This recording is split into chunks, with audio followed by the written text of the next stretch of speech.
Everyone, it's Halima from Afghanistan.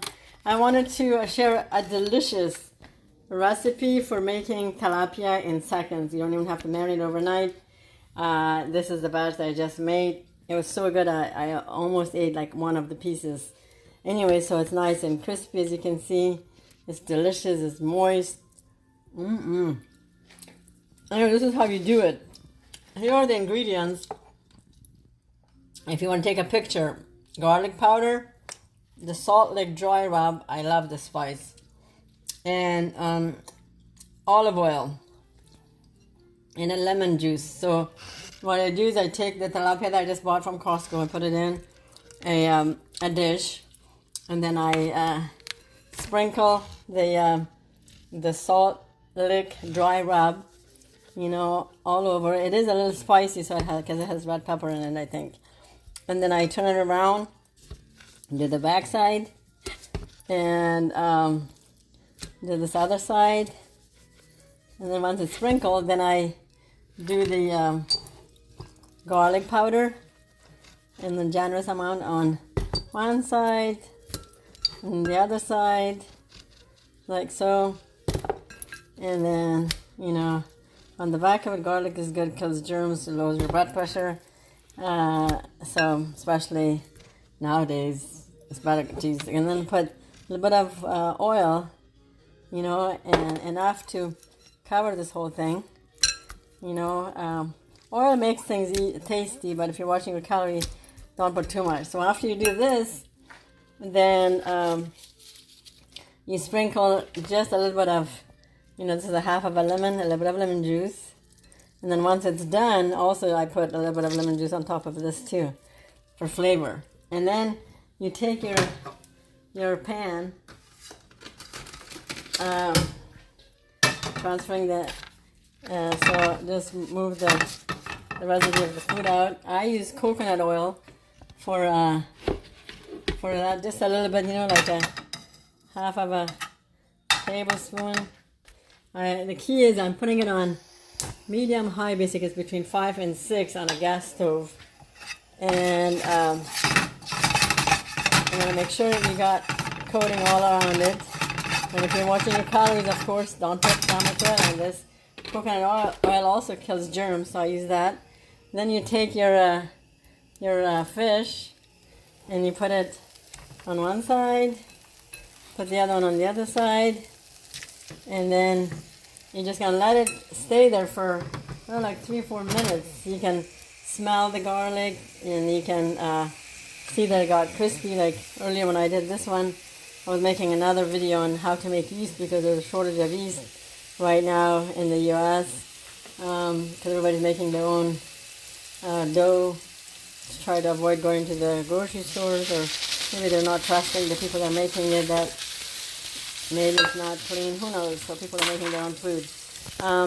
Anyway, I have a lot of videos on how to protect yourself, how to, disinfect your stuff that you bring in, how to disinfect your nose and mouth when you come back from grocery shopping, how to wear a band and stuff. So this one, I was videoing, so it got a little bit crispy, but it's so delicious. So if you leave it a little longer, that's fine too.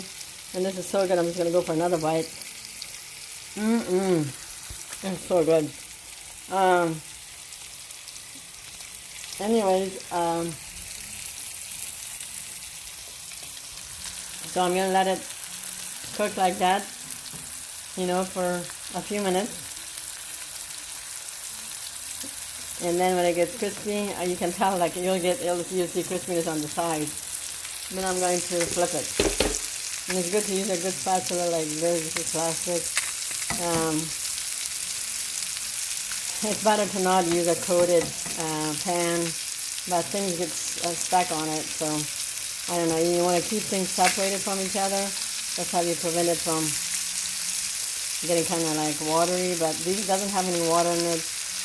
Like I said, it's just fresh, it's not even frozen. But if it's frozen and you thaw it in water, make sure you get rid of all the excess water. Not too much, because then your fish will be dry.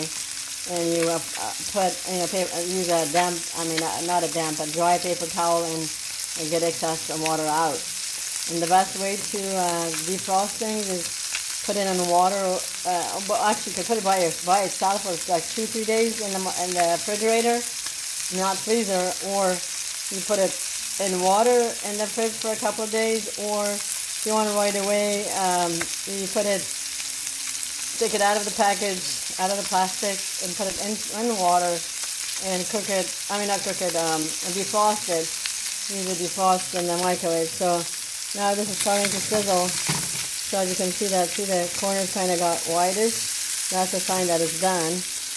And then I'm going to go ahead and turn this slowly so you don't burn yourself. There you go. See? And then do the same thing on the other side. And it's still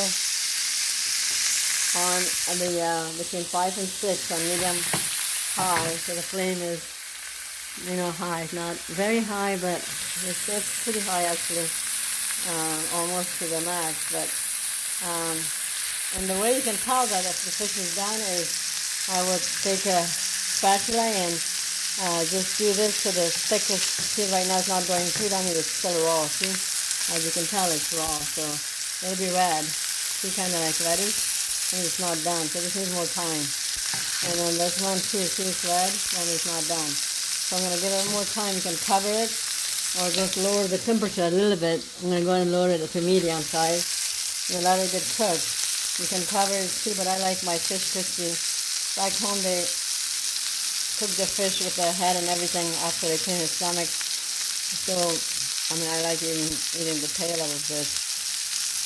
It's nice and crispy. And you can serve your fish with rice or with vegetables, broccoli. So we're going into 7 minutes on this. So that's how you can get an idea of how long it's going to take you to do this. I've also put times on stuff. And if you want to speed this up, because that is a thick piece, what you can do is you can cut it like that. See, it's getting cut, that means it's going to help it in cooking faster. So you cut it like that, the thick part. Now, that's also, but you don't want it to fall apart either. So, like this side is done. I know it's done because it's thinner. And if I do this, see, it separates very easily. So that's done. So take the part that's done out and put it in your dish. And then like this side too. I know this side is very thick, so I'm going to cut it in half, let it get cooked. And the same thing with this. See, this one is white, that means it's done. So these two are done, otherwise it's going to be dry. So that's it, and like these are going to get cooked. I'm going to turn this around so the other side gets cooked, because that was like a bigger pieces. Same with this.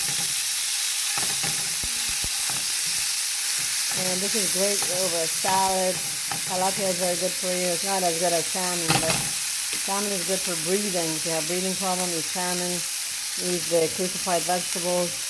I have a YouTube video on what vegetables, what things to eat, and how to prevent yourself if you do get sick. So I'm surprised people are dying from this stupid virus. I don't know if they have a existing condition, but I've heard kids have died, young people have died. So may God keep us all safe, but try to do the prevention. So that's it, that's done. And you can see that it gets cut very easy too with a spatula. And then you transfer it to your dish, and voila, you're all done. So enjoy the delicious talapia that I just made. Have a wonderful day. So this was about a little over 9 minutes to make, I guess, 2 pieces. So cooking does take time, depending on what you make.